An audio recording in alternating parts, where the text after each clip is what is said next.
Aujourd'hui, nouveau test de non-consommation. Voilà, je vais te regarder dans les yeux plutôt que de me regarder dans les yeux qui me regardent par là. Nouveau test de consommation, je te l'avais dit dernièrement, je vais arrêter de me concentrer sur la consommation parce que j'ai atteint mes objectifs. Donc aujourd'hui, je ne vais pas aller forcément dans l'extrême, mais je ne vais pas regarder la consommation, je vais rouler en bourrin, je ne vais pas rouler en éco-conduite, même si je n'ai pas forcément une conduite de PP ou autre. On va pouvoir calculer cette différence sur la consommation. Chose qui est très intéressante, je vais sur un road trip à Lyon. Il y a un petit peu de pluie, il fait 7-8 degrés, mais comme tu l'as vu dans ma dernière vidéo sur la mise à jour 2022.40.4.2, tu l'as vu qu'avec de la pluie, qu'avec des températures vers les 7-8 degrés, je ne consommais pas forcément plus avec ma conduite adaptée aux véhicules électriques. Donc aujourd'hui, 250 km, pluie, température, mais surtout une conduite non adaptée aux véhicules électriques. Donc on va voir ce que ça donne en termes de consommation et surtout en coût de trajet. Combien ça me serait revenu en supplément, en kilowatts, en coût, ce trajet de 250 km. Pour l'instant, la voiture est chargée à 100%. Je suis en train de préconditionner l'habitacle. La batterie n'est pas du tout préconditionnée. Je préconditionne histoire de ne pas surconsommer les 5 ou 10 premiers kilomètres. L'habitacle, en tout cas, je le chauffe dans les 20 degrés. Et après, je vais laisser cette température constante, entre 19 et 20 degrés, jusqu'au point final d'arrivée. On va mesurer tout ça et je suis excité de ne pas regarder à la consommation. Ou de regarder l'inverse de la consommation. Ou de consommer, surconsommer.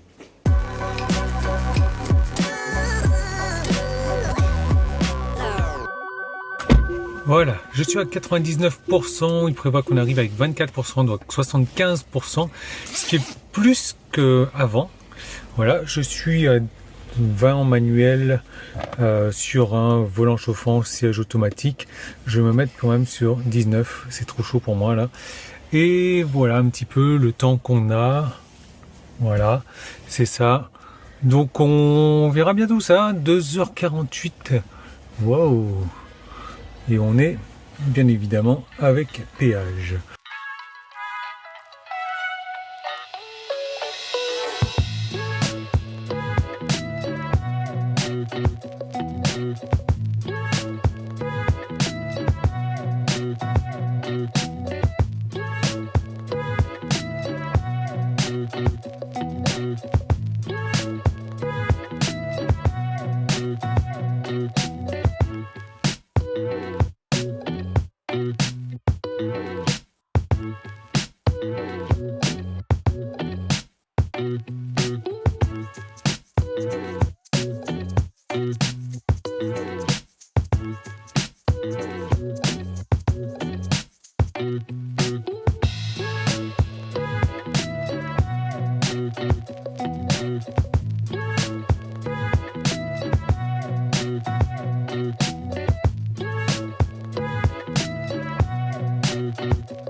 Va falloir discuter sérieusement là, 21% restant, c'est-à-dire que j'ai consommé 78%.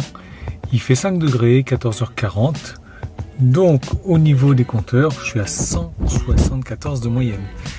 43 kWh de consommé.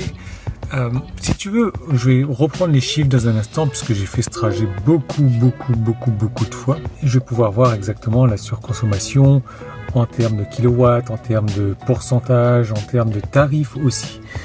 Ici, bon, bah, du coup, pour le mois de décembre, 423 avec 157 de moyenne et 132. Ce qui est surtout intéressant de voir, c'est, oui, c'est un nombre, oui, c'est un chiffre, oui, ça va coûter plus cher. Peut-être 1 euro plus cher sur ces 250 km. C'est pas ça qui est intéressant.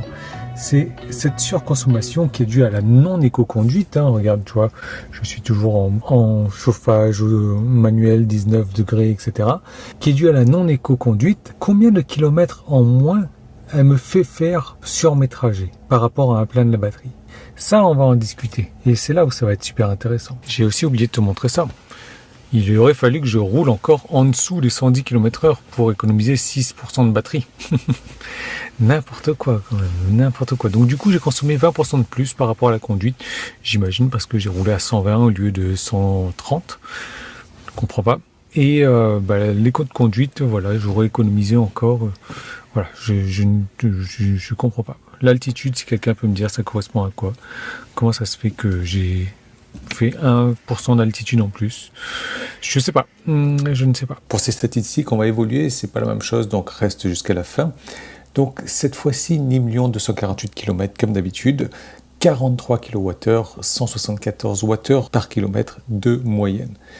Bon, le péage, ça change pas. Là, les 4 premiers trajets, c'est déjà ce que j'avais fait. Tu vois, je suis en train de vraiment me poser la question, comment j'ai fait pour faire du 135, 140. Mais bon, j'imagine que les conditions météo étaient meilleures. Et finalement, tu vois qu'entre 135 et 140, j'avais dépensé que 4 kWh de plus. C'est sûr que si tu te charges chez Tesla, par exemple, à 50 centimes le kilowattheure, un trajet de 250 km te revient 2 € de plus, soit, on va dire, 80 centimes de plus par kilomètre. Moi, au niveau des tarifs qui sont affichés ici, ce sont mes tarifs par rapport à mes charges gratuites et par rapport à ma charge à la maison. Donc, c'est vraiment mes tarifs subjectifs, comme la plupart de mes tests dans cette vidéo. Ce dernier trajet, donc, que j'ai fait, 174 Wh par kilomètre, 43 kWh de consommé, au lieu de 34 ou 38. C'est sûr que si je compare à 34, ben ça me fait 9 kWh de plus, ce qui est énorme. Et moi, j'ai décidé de comparer à 38, ça me fait 5 kWh de plus, soit une différence de plus 13%. Ma charge de départ, moi, m'avait coûté 90 centimes, parce que j'ai eu pas mal de charges gratuites, soit environ 2 centimes du kilowattheure.